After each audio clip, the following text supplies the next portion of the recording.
Dr. Emily Anderson's fingers danced across the holographic controls of the research vessel, Nautilus, her eyes fixed on the swirling field of ancient debris before her. The ship's quantum sensors had detected something extraordinary among the twisted metal and crystalline fragments, an energy signature that shouldn't exist after 50,000 years. "Professor Martins, are you seeing these readings?"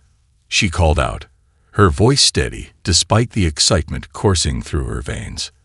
The veteran xenorchaeologist floated over to her station, his eyes widening as he studied the data stream. "Impossible," he whispered. "That energy pattern, it's still active." The debris field stretched for thousands of kilometers, the remnants of what must have been an epic battle between unknown forces. Most of the technology had degraded beyond recognition, but whatever they'd found was different. It had survived. Beginning precision thrusters, Anderson announced to her team. Everyone secure for micro-maneuvers. The Nautilus responded to her commands with surgical precision, weaving through the dangerous field of ancient wreckage. Each piece of debris could slice through their hull like paper if they weren't careful. The ship's external lights illuminated their target as they drew closer, a rectangular object no larger than a briefcase, its surface covered in intricate patterns that seemed to shift and change as they watched. The device pulsed with a faint blue glow, defying the ravages of time. Initiating containment field, Dr. James Cooper, their technology specialist, reported from his station. "Ready for extraction whenever you are, Emily." Anderson guided the ship's robotic arm with precise movements, years of experience evident in her steady control. The team held their breath as the arm's containment field enveloped the ancient device. For a moment, nothing happened. Then the artifact came to life. Brilliant holographic displays erupted from its surface, filling the bridge with three-dimensional images of worlds and species none of them had ever seen.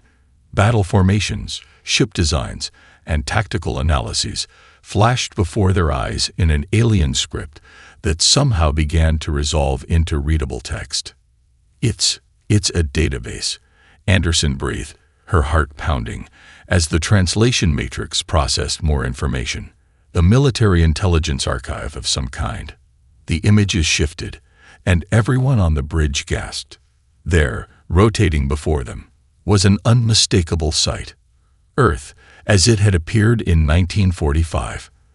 The hologram showed aircraft carriers, battleships, and most intriguingly, submarines moving through the planet's oceans.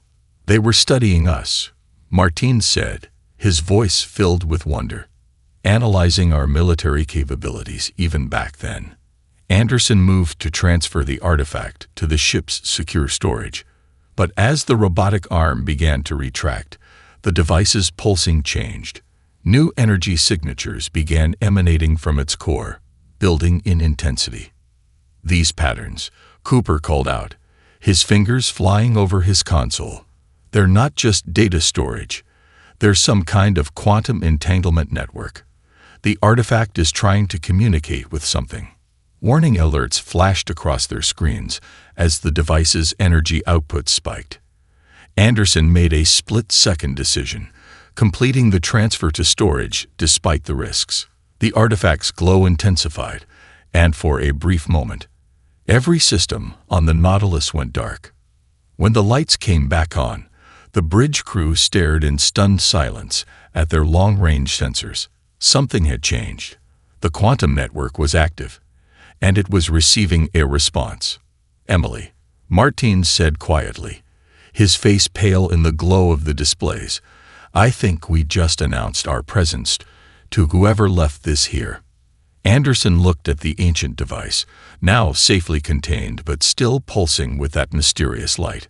She had a feeling they'd just started something that couldn't be stopped. Their discovery wasn't just a window into the past. It was about to change humanity's future forever. As she began composing an emergency transmission to Earth Command, she couldn't shake the feeling that they were being watched.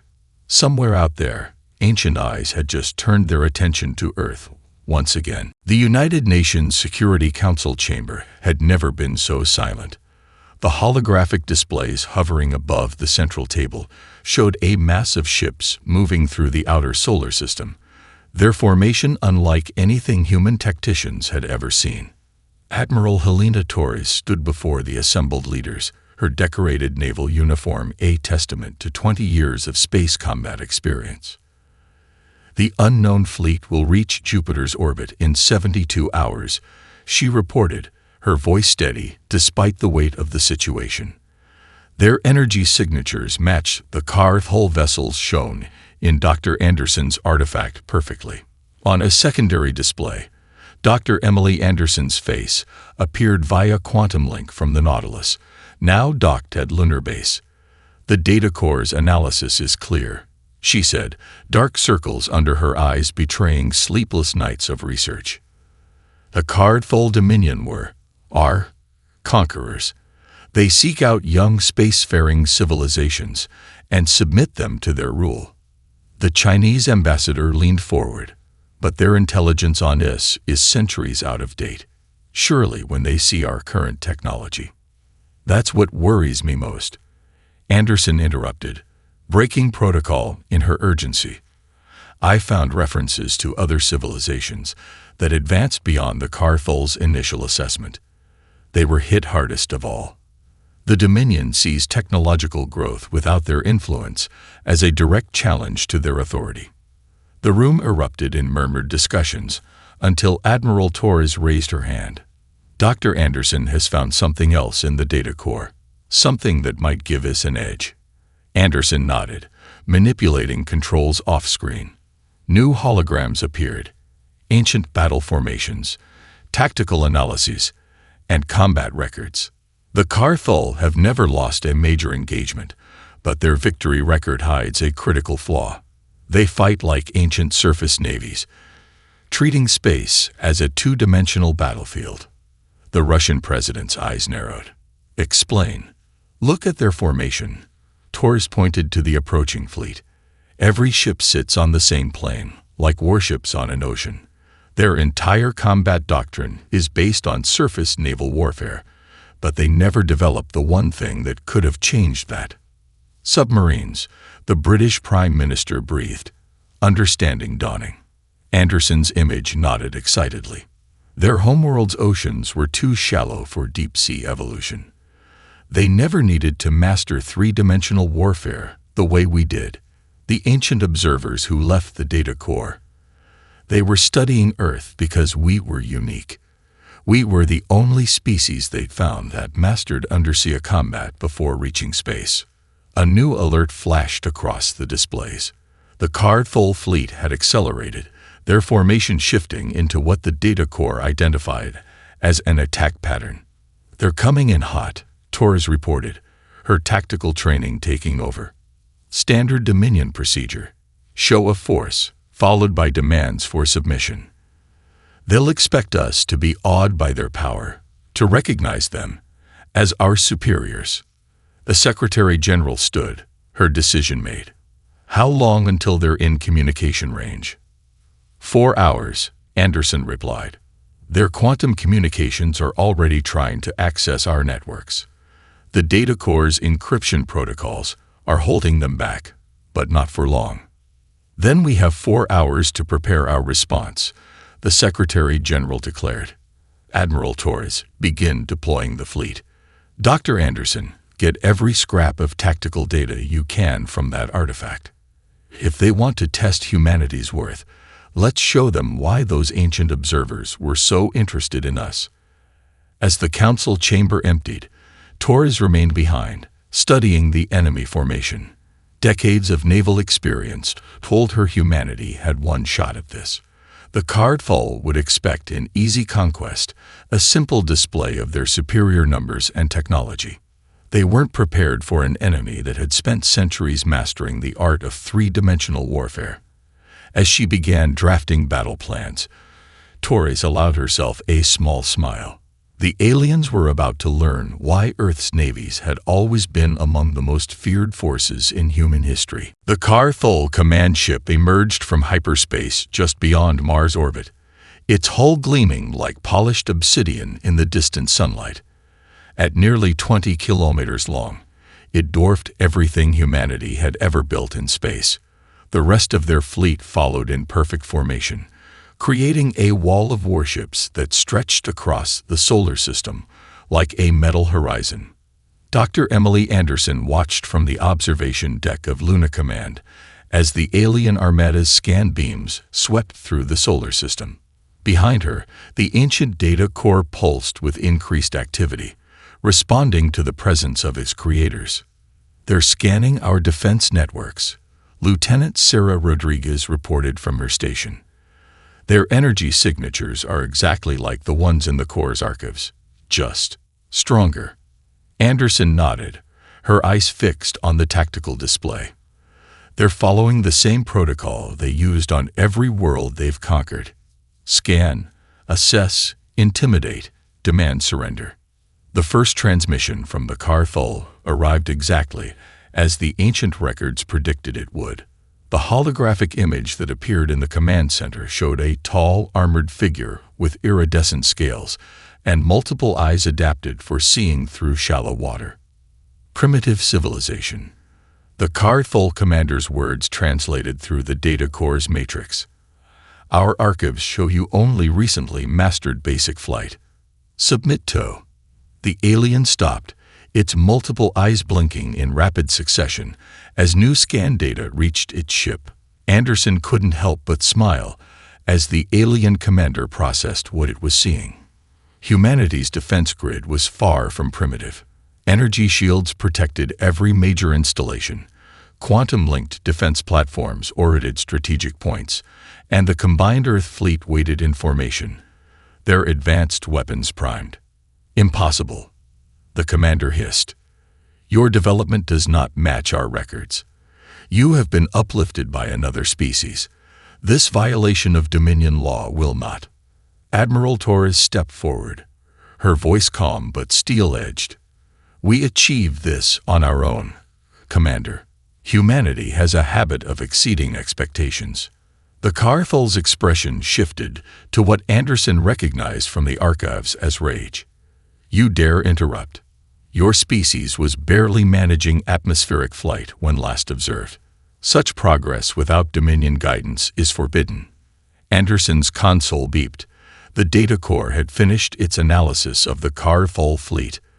Their ships were impressive, but the core confirmed what they'd suspected. Every vessel was positioned on the same plane, their sensors optimized for forward and lateral detection, with minimal coverage above or below. "They're not even looking up or down," she whispered to Torres. "Their blind spots are exactly where we predicted." The Admiral gave a slight nod before addressing the alien commander again. "We will not submit to your authority. Earth is a sovereign world, and humanity will defend its independence." The Carthol commander's scales rippled with color, a sign of amusement, according to the archives. "Then you choose extinction. Our fleet will reduce your civilization to ash, and we will start anew with your survivors, properly guided under Dominion control." The transmission cut off, and the massive alien fleet began to move. Just as the ancient records showed, they maintained their two-dimensional formation, spreading out like a net across the solar system. "They're deploying exactly like a surface navy," Torres observed, a predatory smile forming. "Not a single ship has broken the plane." "Dr. Anderson, how long until they're in range?" 2 hours at current speed," Anderson replied, already running simulations based on the core's data. "They'll expect us to meet them head-on, just like every other species they've conquered." Torres turned to her command staff, her eyes shining with the knowledge of humanity's greatest advantage. "Signal all ships. Execute Operation Depth Charge. Let's show these surface dwellers how Earth's navies really fight." As the orders went out, Anderson watched the human fleet begin to move. Unlike the Carthol's rigid formation, Earth's ships were taking up positions above and below the alien armada's approach vector, ready to strike from angles The enemy had never learned to defend. Admiral Helena Torres stood in the Combat Information Center of the ESS Normandy, her eyes fixed on the three-dimensional battle plot floating before her. Holographic representations of both fleets hung in the darkened space. The Carfol's forces spread out in their perfect two-dimensional formation, and humanity's ships moving into position above and below the alien armada. "Status report on Battle Group Whiskey," she called out, her voice steady despite the weight of command. Commander Jackson's hands moved across his console. "All submarines turned starships report ready, Admiral. Their stealth systems are operating at peak efficiency. The Carfol still haven't detected their positions." A smile touched Torres's lips. The pride of Earth's fleet, former nuclear submarines converted into space combat vessels, their crews already masters of three-dimensional combat long before humanity reached the stars. Dr. Emily Anderson's voice came through the quantum link. "Admiral, I found something else in the data core. The Carfol don't just fight like a surface navy. They think like one too. Their command structure is completely hierarchical, with no initiative given to individual ship captains. Just like the old Imperial Japanese Navy," Torres mused, memories of her Naval Academy studies flooding back. Rigid command structure, unable to adapt when their communications are disrupted. The tactical display updated as new information flowed in. The Carfol fleet had arranged itself in a classic line of battle, their massive dreadnoughts forming the center, while smaller vessels protected their flanks. But they'd left their upper and lower quadrants nearly undefended, blind to the true nature of space combat. "Listen up," Torres addressed the combined fleet through the command channel. "This is no different than what our ancestors faced at Midway, at Jutland, in the Cold War's silent service. We're outnumbered, but we're not outmatched. Every one of you comes from a proud tradition of naval warfare that goes back centuries." She gestured to the battle plot, and it zoomed in on key strategic points. "Battle Group Whiskey will strike from above, using modified Wolfpack tactics.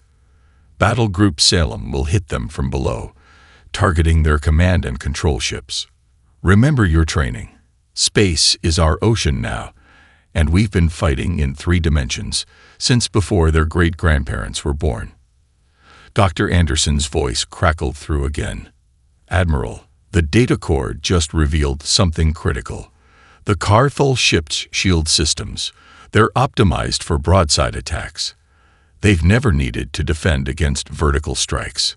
Torres's eyes narrowed as she processed this information. "Like battleships that never had to worry about air attack," she murmured. "Lieutenant Rodriguez, update all ships' targeting computers. Focus fire on their upper and lower hull sections." The bridge crew worked with practiced efficiency, years of training evident in every action. They'd drilled for this, prepared for this, even before they knew who their enemy would be.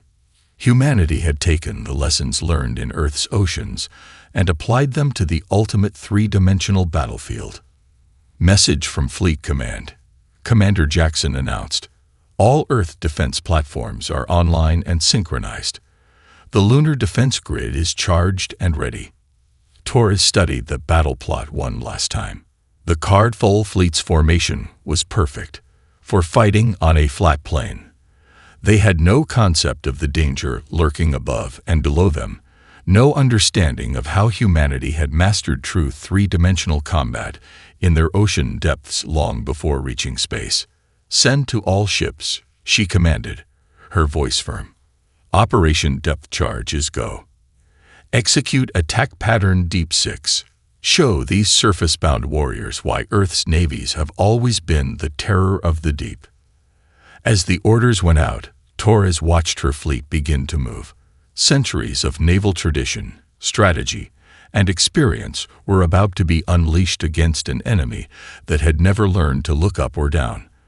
The Carfol were about to learn why humanity's mastery of submarine warfare made them the most dangerous species in known space. Space lit up like a supernova as the first salvos were fired.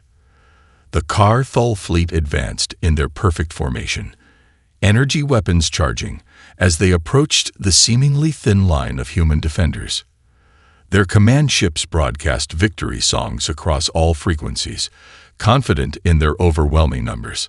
All ships hold position. Admiral Torres commanded from the Normandy's bridge. Let them think we're scared.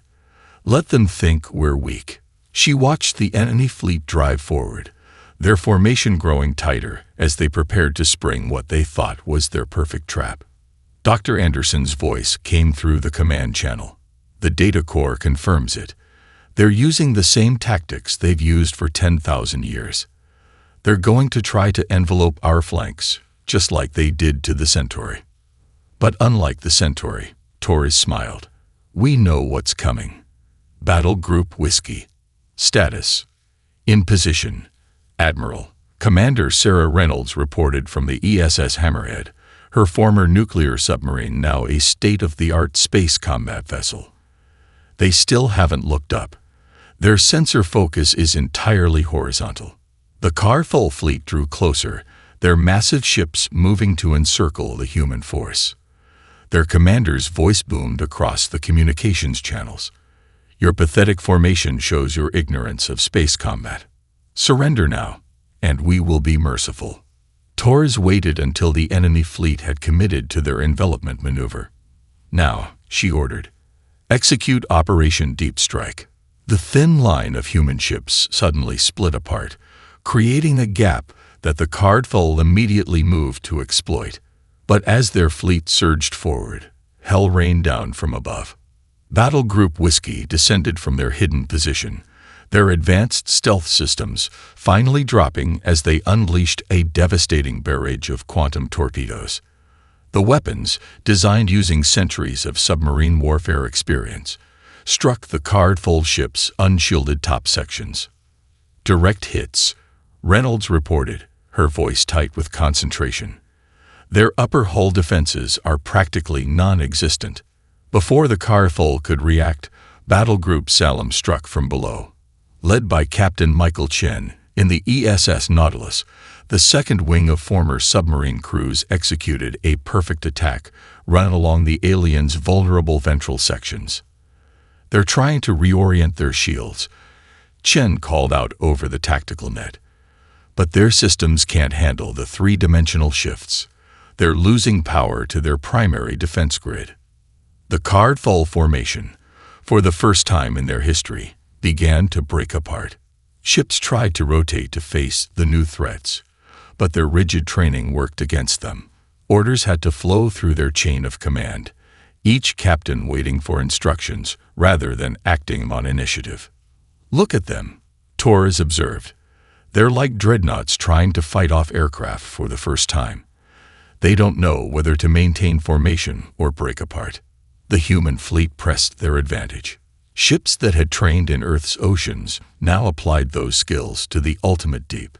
They struck from every angle, their three-dimensional combat doctrine turning space itself into a weapon. Dr. Anderson's voice cut through the battle chatter. Admiral, the data core is showing unprecedented readings. The Kar-Thul command ship, their battle computer is actually crashing. It can't process combat in 3 dimensions. Torres watched as the mighty Kar-Thul fleet, terror of 1,000 systems, fell into chaos.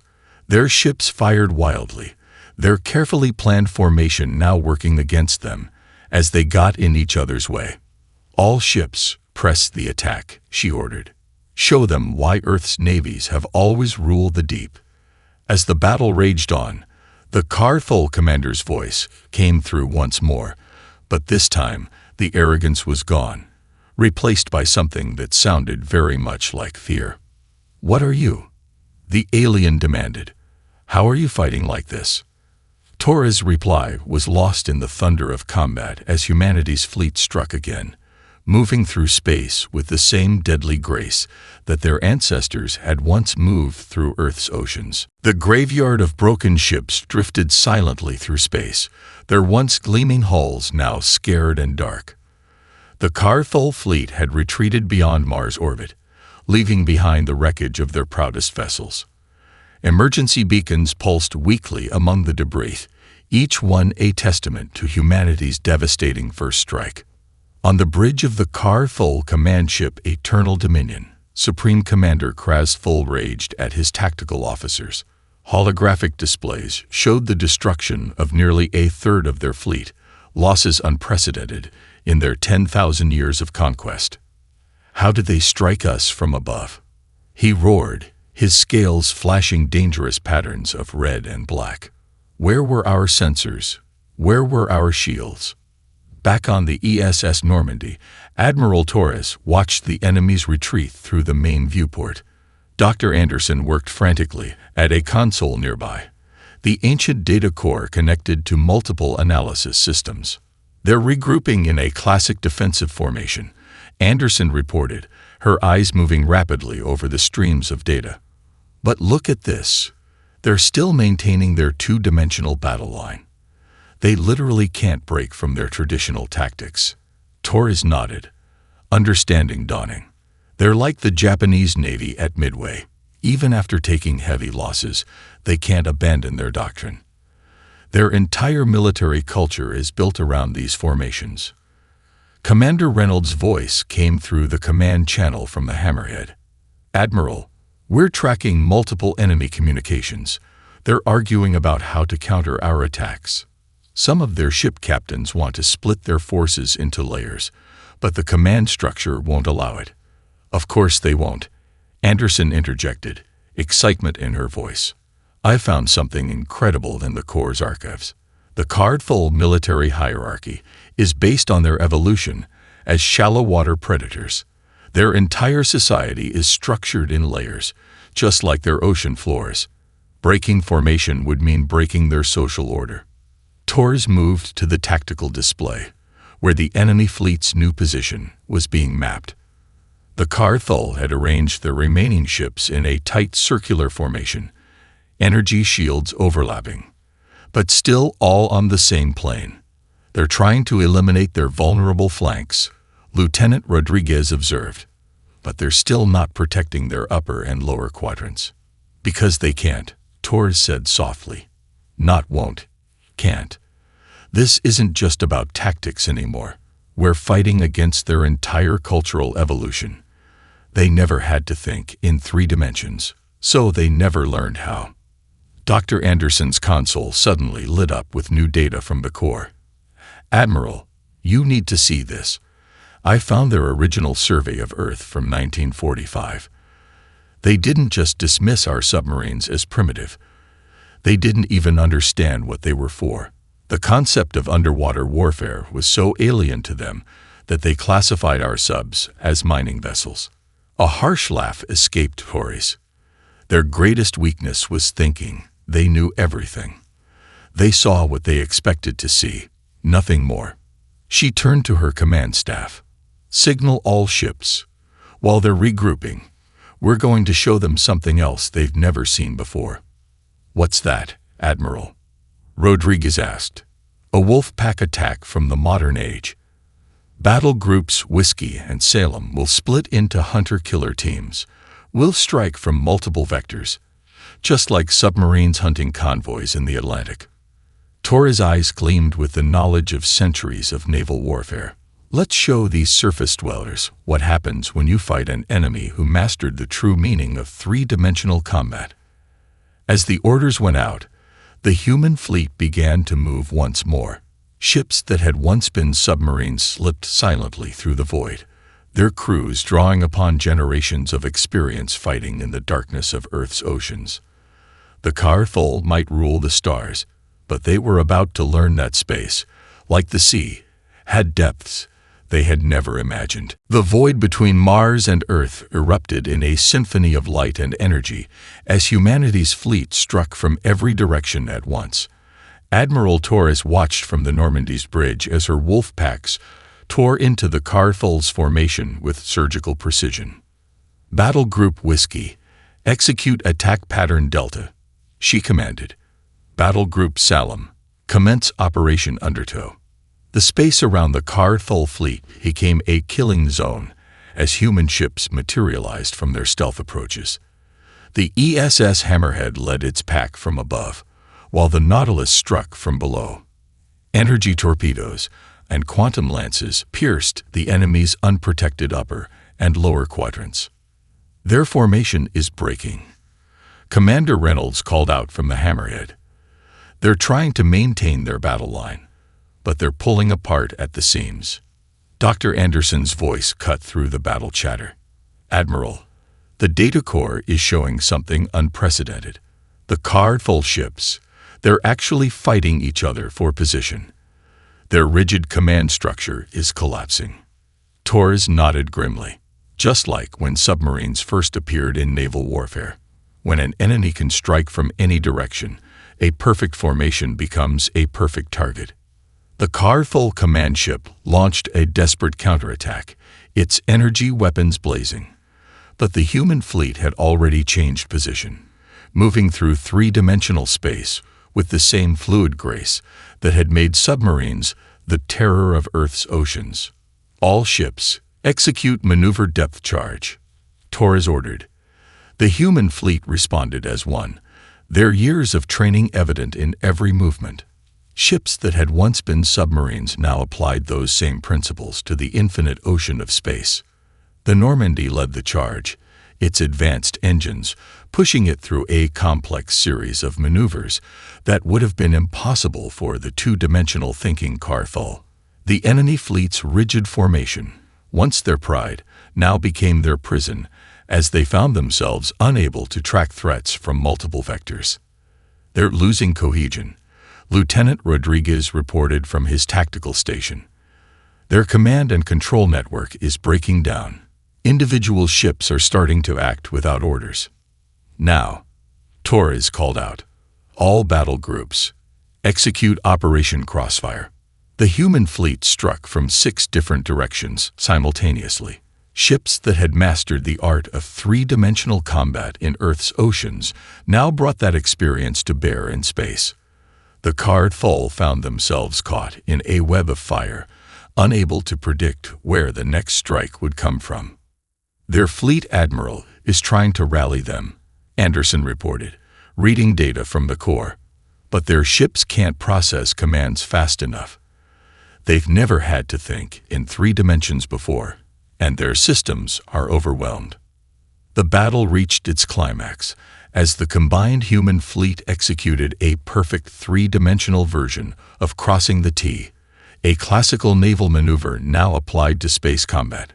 Ships struck from above, below, and all sides, their fire concentrated on the enemy's weak points. The Carthol command ship, the Eternal Dominion, found itself surrounded. Its once mighty shields, designed for broadside combat, failed under the multi-vector assault. The vessel's hull cracked like an egg as quantum torpedoes struck from angles its designers had never considered possible. Enemy fleet is in full retreat, Commander Reynolds announced, pride evident in her voice. They're breaking formation completely. It's every ship for themselves. Torres watched as the mighty Carthol Armada, terror of 1,000 worlds, fled in disarray. Ships that had never known defeat now turned away from Earth, their perfect formations shattered by an enemy that had mastered something they had never even considered: true 3-dimensional combat. Send to all ships, Torres ordered, her voice steady despite the victory unfolding before her. Well done, everyone. We just showed the galaxy why Earth's navies have always been the best. The oceans taught us what space is only teaching them. There is no up or down in the deep. The Great Hall of the United Nations looked very different from 2 months ago, where once Earth's leaders had gathered in fear of the approaching Carthol fleet.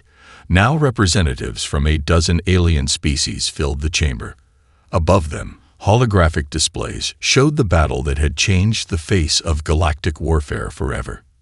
Admiral Torres stood at the podium, her decorated uniform drawing admiring glances from the assembled diplomats. Beside her, Dr. Emily Anderson worked with the ancient data core, which now glowed with a steady, peaceful light. The terms of the Carthol surrender are comprehensive, Torres announced to the chamber. Their fleet has withdrawn beyond the Kuiper Belt, and their high command has formally recognized Earth's independence and sovereignty. The Karthal ambassador, standing at the back of the chamber, had lost the arrogant bearing of his species. His scales showed the muted colors of humility as he watched the replay of his fleet's decisive defeat. But perhaps most significantly, Anderson added, her eyes bright with excitement, the Data Corps has revealed why those ancient observers were so interested in Earth. They weren't just studying our military capabilities. They were looking for the first species that might break the Karthal's dominance of space. She gestured, and a holographic display changed to show ancient Earth, focusing on its deep oceans. Every spacefaring race before us evolved in shallow seas or on land. Humanity was the first to master true three-dimensional combat in our oceans before reaching space. The observers saw this potential in us, even when we were still fighting with propeller-driven aircraft. The Centauri ambassador stepped forward, his crystalline form catching the light. Already, several species have requested permission to send officers to study at Earth's naval academies. Your understanding of three-dimensional combat is revolutionary. Torres nodded. The first classes will begin next month. We'll be teaching everything from basic submarine tactics to advanced space combat doctrine. The oceans of Earth have been our greatest teachers. Now we can share those lessons with the galaxy. The display shifted again, showing the new designs for interstellar warships based on submarine principles. The gathered diplomats murmured in appreciation as they saw how Earth's naval architecture was already transforming space combat vessel design. The Karthal's defeat has done more than just secure Earth's freedom, Anderson explained, interfacing with the Data Corps. It's revealed a truth that the ancient observers suspected, that the key to mastering space combat wasn't about having the biggest ships or the most advanced weapons. It was about understanding how to fight in a true three-dimensional battlefield. A young ensign rushed into the chamber, bringing news from the fleet. Admiral, the first joint training exercise with the Centauri Defense Force was a complete success. Their ships are already adapting our wolf pack tactics. Torres smiled, remembering the battles that had brought them to this point. From the deep oceans to the deep black of space, the principles remain the same. Humanity's greatest contribution to the galaxy might just be teaching others how to think beyond their two-dimensional limits. The ancient Data Corps pulsed one final time, and new text appeared in its display. Anderson's eyes widened as she read the message left behind by those long-gone observers. They knew, she whispered. They knew that someday a species would need to challenge the Karthal's dominance of space. They chose Earth, chose us, because they saw something in our oceans that no other world had, the perfect training ground for the ultimate three-dimensional battlefield. As the chamber erupted in discussion and planning for the future, the Karthal ambassador approached Torres.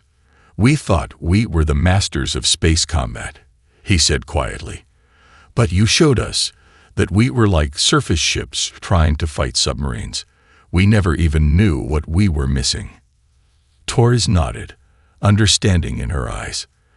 "The oceans taught us long ago. There is no up or down in the deep. That's a lesson we're happy to share with the galaxy."